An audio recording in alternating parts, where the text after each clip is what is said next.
প্রিয় দর্শক শ্রোতা, প্রশান্তের ভুবনে স্বাগত জানাচ্ছি। আসসালামু আলাইকুম, আমি খাজা নিজাম স্বাগত জানাচ্ছি আজকের নতুন ভিডিওতেও। আজকের নতুন ভিডিও হলো সাফল্য মানে কি, আসল সফল মানুষ কে, কে আসলে সফল।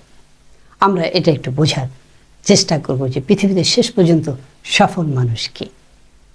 আপনার চারপাশে অনেক মানুষ আছে, অনেক ডিগ্রি আছে, অনেক বড় পজিশন আছে, অনেক বড় বড় পদে আছে, তাহলে তারা সবাই নিশ্চয়ই সুখী। আর যারা ওই পজিশনে নাই, নিশ্চয়ই তারা অসফল হয়েছে। একটা মানুষ তার শীর্ষ পদে গেল, কোনো একটা লক্ষ্যে পৌঁছালো, সেটাই কি তার সাফল্য? পৌঁছানোর পর প্রশ্ন হলো, একটি মানুষ তার লক্ষ্য পৌঁছে গেল, নানাভাবেই পৌঁছালো। এখন প্রশ্ন হলো, সে কি সফল? একজন সিইও কি আসলে সফল কিনা? সব সিইওরাই কি সফল? সব রাষ্ট্রপ্রধানরাই কি সফল? সব প্রধানমন্ত্রীরাই কি সফল? আপনি দেখেন তো, মৃত্যুর পর অনেক মানুষের নাম আমরা জানিও না, কিন্তু বেঁচে থাকতে তাদেরকে মনে করতাম অনেক সফল, কিন্তু মৃত্যুর পরে তাদের খোঁজ খবরে কেউ রাখছে না, এমন বহু মানুষ আছে। আচ্ছা, খোঁজখবর না রাখলেও যে সে সফল না, সেটি কিন্তু না। কিন্তু তার প্রতি ঘৃণা আছে কিনা, তার কথা স্মরণ করছে না কি, তার প্রতি তার দুনিয়াতে যে কর্মকাণ্ডগুলো সে করেছিল সেটা স্মরণ করে কি? আপনি একটু উঁচু পদে গেলেন, আমরা অনেককে জানি যারা চাকরি পেয়েছে, অনেক উঁচু পদে গেছে, হয়তো চাকরি পরীক্ষায় দেয়নি। ধরেন যে একটা মানুষ ঘুষ দিয়ে একটা বড় চাকরি পেল, এটা কি সাফল্য হলো? সে কি জানে না সে আরেকটা মানুষকে ঠকিয়ে এই চাকরিটা সে পেয়েছে? যার ধরেন যে বিশ্ববিদ্যালয়ের শিক্ষক হয়েছে, 27তম পদ, সে কীভাবে শিক্ষক হয়েছে সবাই জানে। যার শিক্ষক হওয়ার কথা ছিল সে হতে পারল না, সে তাকে ল্যাং মেরে অবৈধভাবে নানা প্রভাব খাটিয়ে সে শিক্ষক হলো। এই শিক্ষকতাকে কি আপনি সাফল্য বলবেন? এই শিক্ষক হওয়া কি সফল? আপনার কি মনে হয়? কিছু মানুষ হয়তো মনে করতে পারে যে যেভাবেই হোক টাকা পয়সা করলাম, সেটা আমার চুরি করে হোক, ঘুষ খেয়ে হোক, ব্ল্যাকমেলিং করে হোক, নানা অবৈধ ব্যবসা করে হোক, টাকা হলেই হলো, সেটাই আমার সাফল্য। কিন্তু টাকা হওয়ার পরে কি সে সফল হয়? তার মনের মধ্যে প্রশান্তি আছে কিনা? আমাদের এই ভিডিওতে আমরা সবসময় খেয়াল করি, আপনি শান্তিতে আছেন কিনা, দিনের শেষে আপনি ভালো আছেন কিনা, আসলেই ভালো আছেন কিনা। আপনার পেশা, আপনার মত, আপনার পদমর্যাদা এই দুনিয়াতে যাই হোক না কেন, মাইকেল জ্যাকসন অনেক বিখ্যাত মানুষ, 1000 কোটি টাকার সম্পদ, আবার 6000 কোটি টাকার ঋণ রেখে গেছে, সারাক্ষণ শান্তিতে থাকতো। পৃথিবীতে কোটি কোটি তার ভক্ত, শত কোটি মানুষ তার ভক্ত, তাই না? খ্যাতির কোনো শেষ ছিল না। এরকম বহু মানুষ আছে পৃথিবীতে। আপনি চারপাশে দেখছেন অনেক মানুষের অনেক বাড়ি গাড়ি, সব অন্যের মানুষের টাকা মেরে, চুরি করে, ঘুষ খেয়ে, অবৈধভাবে, যোগ্যতা দিয়ে সেটা পেয়েছে কি? সফল হওয়ার সংজ্ঞা হলো আপনি যা পেয়েছেন সেটা আপনি যোগ্যতা দিয়ে পেয়েছেন কিনা। আপনি যতটুকুই পান, যদি আপনি যোগ্যতা দিয়ে পান, তাহলেই আপনি সফল। আপনি যা পেয়েছেন পরিশ্রম করে পেয়েছেন। হতে পারে জীবনে নানা ভুল ভ্রান্তি তো হতেই পারে, কিন্তু যতটুকু পেয়েছেন, কারো দয়ায় পাননি, কারো করুণাতে পান নাই, কোনো অন্যায় করে পাননি, কারোকে ঠকিয়ে আপনি পাননি, কেউ ঘুষ দিয়ে আপনি চাকরি নেননি, আপনি কাউকে লবিং করে, কাউকে হটিয়ে সেই পদ আপনি দখল করেননি, তাহলে আপনি সফল। আপনি সফল শেষ পর্যন্ত, যদি শেষ পর্যন্ত আপনি কি হবেন? আপনি ভালো থাকেন, আসলেই ভালো থাকেন। ভালো থাকার মধ্যে দুটো বিষয় আছে, একটা হচ্ছে ভালো থাকা, আর একটি হচ্ছে আসলেই ভালো থাকা। আপনি কি আসলেই ভালো আছেন কিনা? আপনি যা পেয়েছেন জীবনে, সেটা যোগ্যতা দিয়ে পেয়েছেন কিনা, পরিশ্রম করে পেয়েছেন কিনা, সততার সাথে পেয়েছেন কিনা। অনেকে বাংলাদেশে বলে বাংলাদেশটা একটা অদ্ভুত রাষ্ট্র হয়ে উঠছে, এখানে পিয়নের শত শত কোটি টাকা। পিয়নের বাড়ি দেখে একজন সৎ সচিব ভাবতে পারে, তাহলে আমি জীবনে কি করলাম, এত সৎ থাকলাম, চাইলে তো আমিও 5-10 হাজার কোটি টাকা, 2-4 হাজার কোটি টাকার মালিক হতে পারতাম। আমার সহকর্মী আরেক সচিব তো কয়েক হাজার কোটি টাকার মালিক, আমার তো ঢাকায় একটা বাড়ি নেই। তার মানে কি আমি ব্যর্থ হয়ে গেলাম? সফল কিন্তু ওই সচিব। কয়েকদিন আগে দেখেছেন যে একজন সচিব রিটায়ার করেছেন, তিনি বলছেন ঢাকায় তিনি একটি অ্যাপার্টমেন্টও কিনতে পারেন নাই। হয়তো জায়গা পেতে পারেন, সরকার তো নানা সিস্টেম আছে, তাদেরকে তো জায়গা দেওয়া গেছে, কিন্তু একজন সচিব যখন বলে সে একটি অ্যাপার্টমেন্টও কিনতে পারেনি, সারা জীবন চেষ্টা করছে সৎভাবে পাচার, বেশ কয়েকজন আছে, সবাই কিন্তু দুর্নীতিবাজ না, সব সচিবরা যে হাজার হাজার কোটি টাকার মালিক এরকম না। সুতরাং এই যে দেখেন, এবার ধরেন যে একজন 4-5 হাজার কোটি টাকার সচিব দুর্নীতিবাজ, আরেকজন এই সচিব যিনি বলছেন তার একটা অ্যাপার্টমেন্ট কেনারও সামর্থ্য হয়নি বা উনি কিনতে পারেননি, যে বেতন চলছে ওটা দিয়েই উনি চলেছেন, ওটা দিয়ে ছেলে মেয়ে পরিবার যতটুকু পারছেন উনি চালিয়েছেন। তাহলে এখন বলেন, এই চিত্রে বলে যে একজন কয়েক হাজার কোটি টাকার মালিক, তার মেয়েরা দারুণ গাড়ি চালায়, তার হয়তো বিদেশে কয়েকটা রাজপ্রাসাদ সে কিনেছে মানুষের টাকা লুণ্ঠন করে, অসংখ্য মানুষ তাদের গরিব হয়েছে, দেশের ভয়াবহ ক্ষতি হয়েছে, যে ক্ষতির ঘানি টানতে হবে এই দেশকে বছরের পর বছর। তিনি ভালো আছেন, তিনি কি সফল, নাকি যে মানুষটি সততার সাথে দেশটাকে সেবা করে গেছেন জীবনের শেষ দিন পর্যন্ত সেই মানুষটি সফল? আপনার যদি মনে হয় যে প্রথম অংশটি সফল, তাহলে বুঝতে হবে সাফল্যের সংজ্ঞা বুঝতে এখন আপনাকে অনেক পথ পাড়ি দিতে হবে। আপনি যদি মনে করেন যে মানুষটি সততার সাথে কাজ করেছে সে বোকা, আপনাকে সাফল্য, প্রশান্তি, সুখ এগুলো বোঝার জন্য আরো বহু বছর বহু পথ পাড়ি দিতে হবে। ভালো থাকার জন্য আপনি যদি ভালো থাকতে চান, এই যে দেখেন এক একজন দুর্নীতিবাজদের এখন কি অবস্থা, প্রবল প্রতাপশালী, তাদের কি ভয়াবহ অবস্থা, কিরকম বেইজ্জতি একটা অবস্থা। সৎ মানুষকে দেখছেন এভাবে বেইজ্জতি হয়। প্রত্যেকটা ঘুষখোর দুর্নীতিবাজ জানে যে সে একজন ঘুষখোর, সে একজন দুর্নীতিবাজ, এটুক জানাই যথেষ্ট, এটুক জানলেই তার ভালো থাকার মানে সর্বনাশ হয়ে যাবে। ভালো থাকা তারপরে সম্ভব না, যে অসংখ্য মানুষকে সে ঠকিয়েছে, অন্যদেরকে লুণ্ঠন করেছে, অন্যদেরকে অত্যাচারিত করেছে, অন্যদের সম্পদ লুণ্ঠন করে নিজের পকেটে নিয়েছে। এর ফলে অজস্র শিক্ষার মান কমে গেছে, অজস্র স্কুল হতে পারত, হাসপাতাল হতে পারত, রাস্তাটা ভালো হতে পারত। আপনি একটি রাস্তার কন্ট্রাক্ট পেলেন, ধরা যাক 50 কোটি টাকার একটি কাজ পেলেন, 25 কোটি টাকা মারা দিয়া কোনো রকম 20 কোটি টাকার মধ্যে আপনি রাস্তা ঠিক শেষ করলেন। ভাবলেন হাই আপনার 25 কোটি টাকা পাইলাম, ভাবি ওখানে তো একটা বাড়ি কিনলাম, দুবাইতে তো 2টা দোকান কিনলাম, বাস।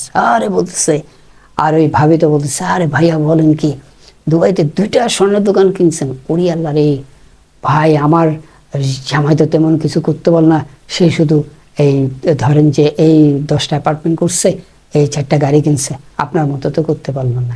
এই 2টার অবস্থায় কিন্তু খারাপ। আপনি একটু চিন্তা করুন সেই রাস্তা দিয়ে, এবং এর একটি প্রমাণ আছে। আমি যে এলাকা যে রাস্তা দিয়ে যাই, এই রাস্তাটা 15 বছর যাবৎ হচ্ছে, এবং এটা নিয়ে অনেক গল্প আছে। গাড়িগুলোর ক্ষতি হচ্ছে, মানুষগুলা ঝাঁকাইতে ঝাঁকাইতে অনেক মানুষের পিঠে ব্যথা হয়ে গেছে, যারা রেগুলার যাতায়াত করে অনেকের মেরুদণ্ডের সমস্যা হচ্ছে। আপনি হাজার হাজার মানুষকে কষ্ট দিচ্ছেন। এই 25 কোটি টাকা, 30 কোটি টাকা, 100 কোটি টাকা মেরে দুবাইতে 2টা দোকান কিনছেন, 5টা দোকান কিনছেন, 3টা অ্যাপার্টমেন্ট কিনছেন, কিন্তু এই যে মানুষগুলো যে কষ্ট হচ্ছে, মানুষের জীবন থেকে অজস্র ঘন্টা চলে যাচ্ছে প্রতিদিন, গাড়িগুলোর ক্ষতি হচ্ছে, মানুষের স্বাস্থ্যগত ক্ষতি হচ্ছে, সববিধ ক্ষতি হচ্ছে, অ্যাক্সিডেন্ট হচ্ছে, অনেকে মারা যাচ্ছে, অনেকে মাজা ভেঙে যাচ্ছে, পা ভেঙে যাচ্ছে, আহত হচ্ছে। তারপর বলতেছেন ওই লোক ভালো আছে, ওটাই সাফল্য। আজকে শিক্ষার এই অবস্থা কেন, স্বাস্থ্যখাতের এই অবস্থা কেন? আপনি ভাবতেছেন আরে দেই 50টা 20টা টেস্ট ধরাই দিলাম, আরে আইসা বললো সাথে সাথে ওকে বাস, আরে 26,000 টাকা টেস্ট দিচ্ছেন, 16,000 টাকা আপনার, আরে আইসা পড়তেছে প্রতিদিন এই বিভিন্ন কমিশন থেকে। আপনি দেখতেছেন আরে বাপরে বাপ, কমিশন থেকে হাজার হাজার টাকা আইতেছে, তাহলে আরেকটা অ্যাপার্টমেন্ট কিনতে, দুবাইতে একটু ভিজিট করতে যাইতে, সুইজারল্যান্ড একটু ঘুরে আসে, হ্যাঁ নানা কোম্পানি টাকায় সুইজারল্যান্ডে ঘুরে, আমার পরিচিত অনেকে আছে। কিন্তু ওই সুইজারল্যান্ডে ঘোরার বিনিময় কত মানুষের সর্বনাশ করছে, পকেট খালি করতেছে তাদেরকে বেশি বেশি ওষুধ দিয়ে কিংবা বেশি বেশি টেস্ট দিয়ে, বা তার অপারেশন কষ্ট অনেক বেশি ধরে। তো এবং আমি একটি গল্প লিখেছিলাম, সত্যি ঘটনা। আমার ছেলেকে কয়েকদিন আগে বাংলাদেশের একটি বড় হসপিটালে নিয়ে যাওয়ার পর আমার যে অভিজ্ঞতা সেটা নিয়ে আমি সোশ্যাল মিডিয়ায় লিখেছিলাম, অনেকে দেখেছেন। কি এক ভয়াবহ অবস্থা। এইভাবে মানুষের কাছ থেকে টাকা আদায় করে মানুষকে নিঃস্ব করার আপনি সফল হচ্ছেন। This is not success. Success হলো আপনি যোগ্যতা দিয়ে যদি অর্জন করেন, সেটাই আপনার সাকসেস। সাকসেস হলো আপনি শেষ মুহূর্ত পর্যন্ত ভালো আছেন কিনা, আসলেই ভালো আছেন কিনা, আজকের স্যার আপনি আসলেই ভালো আছেন কিনা। ধরেন আমার কয়েকটা চ্যানেল বন্ধ আছে, সেই চ্যানেল থেকে আমার অনেক টাকা আসতো, অনেক, এবং সেই চ্যানেলগুলো অনেক দূর যেত, তার যে গ্রোথ রেট, তার যে সিটিআর দারুণ ভালো। কিন্তু ধরেন যে চ্যানেলগুলো বন্ধ করা আছে, মানে রিচ প্রায় 0 করে দেওয়া হয়েছে বা কোনো একটা জায়গা থেকে আটকে দেওয়া হয়েছে।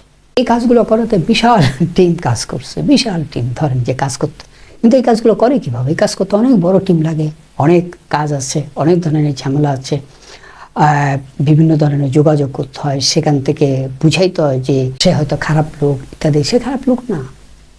আপনি এই যে মানুষের রিজিক হত্যা করে, এই যে তার বিকশিত হওয়ার সুযোগকে ধ্বংস করে দিচ্ছে যারা, তারা ভাবতেছে আরে ভাই, অনেকে আমার বন্ধুর কাছে, বইটা যারা আমার অনেক বন্ধু আছে তাদেরকে বলে, আরে দিয়েছি খাজা ভাইয়ের চ্যানেল তো আটকে দিলাম। আরে ভাই, খাজা ভাইয়ের চ্যানেল আটকে তুমি ভালো আছো, আবার খুব আনন্দ পাচ্ছ আরেকজন মানুষের, যেখানে মানে খারাপ কিছুই নেই। চ্যানেলগুলো ছিল শিক্ষামূলক চ্যানেল, যেগুলো দেশের রাজনীতির কথা, মানুষের কথা, ন্যায্যতার কথা বলতো, কাউকে কোনো হার্ম করা হতো না, এবং আইনের বাইরে 1 ইঞ্চিও নাই, পুরোটাই আইনের কাঠামোর ভিতরেই আমি সবসময় কথা বলেছি। তো সেগুলো বন্ধ করে দিয়ে দেখা সেরা দিছি, কাজাবাই চ্যানেল সব বন্ধ করে দিয়েছে, আরে কি খুশি। কিন্তু এর জন্য যে পে করতে হবে তাদেরকে ইহকালে এবং পরকালে, তারা কি বন্ধ করে খুব আনন্দে আছে? শেষ পর্যন্ত তারা ভালো আছে? তারা যে ভালো নাই তার একটা উদাহরণ আমি আপনাদেরকে দিই। উদাহরণটি হলো, তারা কেন আমার চ্যানেলটাকে বন্ধ করতে চায় বা বন্ধ করেছে। আমার সমস্ত সোশ্যাল নেটওয়ার্কগুলো মনে করেন যে বন্ধ করা আছে বা রিচ 0 করা আছে। আপনারা জানেন যে আমার একটা লেখা আছে, বেতন করতো, আমাকে বন্ধ করছে, কিন্তু আমার লেখাটা বন্ধ করা যায়নি। ওটা লক্ষ লক্ষ শেয়ার হচ্ছে, কোটি কোটি মানুষ পড়তেছে, এবং ওটা যেই পাঠ করে সেই সেলিব্রিটি হয়ে যাচ্ছে। বেতন কত দিয়ে ভিডিও বানালে মনে করেন 1-2 দিনে মিলিয়ন মিলিয়ন ভিউ চলে আসতেছে। তাহলে আপনি আমাকে আটকে রাখছেন, কিন্তু আমার লেখা কিন্তু আটকে থাকেনি, মানুষের মাঝে ছড়িয়ে পড়ছে। কিন্তু এটাই তো আমার আনন্দ, এটাই তো আমার সাফল্য, যে কোটি কোটি মানুষ এর লেখাকে ভালোবাসছে, পছন্দ করছে, মানুষের মধ্যে ছড়িয়ে যাচ্ছে। কিন্তু যারা বন্ধ করছে, তারা কেন বন্ধ করছে সেটার মধ্যেই আসল কথা। তারা যে ভালো নাই, তারা যদি ভালো থাকতো তারা এটা বন্ধ করতো না। এটা হচ্ছে সহজ হিসাব। তারা ভালো নাই, তারা ভয়ে আছে, আতঙ্কে আছে। সত্য কথা বলা যাবে না, কারণ আমি সবসময় সত্য কথা বলি। আমার সমস্ত চ্যানেলে যৌক্তিক বিশ্লেষণ থাকে এবং সত্যি কথা থাকে। সত্যি কথা বলে তার সমস্যা, তার মানে সে ভালো লোক না, ভালো মানুষ না, এবং সত্য কথা বললে তার সমস্যা হবে, তার মানে সে টেনশনে আছে, সে ভালো নেই, এবং তার টেনশন কিন্তু বাড়ছে।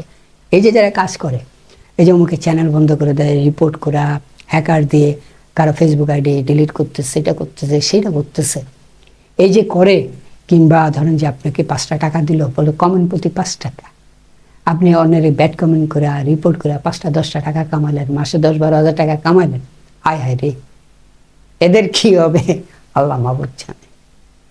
এরা এই যে মানুষের সর্বনাশ করছে, মানুষের ক্ষতি করছে, তারা একবার চিন্তা করে তাদের এই কাজটা কেন করাচ্ছে, কারা করাচ্ছে? তারা ভালো নাই, তারা টেনশন আছে, এবং সেই টেনশন তাদের বাড়ছে। জীবনের সাফল্যের সকল মানুষের 2টি জিনিস থাকে। এক, সে যা কিছু অর্জন করে যোগ্যতা দিয়ে অর্জন করে, অন্যকে ঠকিয়ে নয়, অন্যকে বঞ্চিত করে নয়, অন্যকে নানাভাবে ল্যাং মেরে নয়, তারা সফল না। তারা আসলে ফেল পিপল। আনসাকসেসফুল পিপল হচ্ছে তারাই যারা অবৈধভাবে সফল হওয়ার দাবি করে, অবৈধভাবে চেয়ার দখল করে, অবৈধভাবে চেয়ারে বসে। তারা খুব ব্যর্থ মানুষ। একটা ঘুষখোর কিন্তু আসলে, একটা ঘুষখোর কিন্তু খুব ব্যর্থ মানুষ। সে ঘুষের টাকা দিয়ে অ্যাপার্টমেন্ট করতেছে, যোগ্যতা দিয়ে করছে না, নিজের আয় দিয়ে সে করতে পারতেছে না বলে সে কি করতেছে, আরেকজনকে ঠকিয়ে লুট করে সে অ্যাপার্টমেন্টটা করছে, কিংবা দুবাইতে 2টা দোকান কিনতেছে। এর মানেটা কি? এর মানে সে পরাজিত, এর মানে সে হেরে গেছে, এর মানে সে সফল না। সফল মানুষের 2টো জিনিস থাকবে, যোগ্যতা দিয়ে সে সব কিছু অর্জন করবে, যা কিছু অর্জন করুক, যতটুকুই অর্জন করুক নিজের যোগ্যতা দিয়ে। নাম্বার 2, আসলেই ভালো থাকে। আসলেই ভালো থাকাতে এই পৃথিবীতে আপনি সত্যিকারে যদি ভালো থাকতে পারেন তাহলেই আপনি সফল। আসলেই কি আপনি ভালো আছেন? তাহলেই আপনি সফল। আপনি যা অর্জন করেছেন তা কি সততার সাথে করেছেন, যোগ্যতা দিয়ে করেছেন, আপনি সফল। আপনি শেষ পর্যন্ত আসলে কি ভালো আছেন? যদি ভালো থাকেন আপনি সফল। আজ এ পর্যন্তই। আবারও কথা হবে, দেখা হবে ইনশাল্লাহ। আসসালামু আলাইকুম।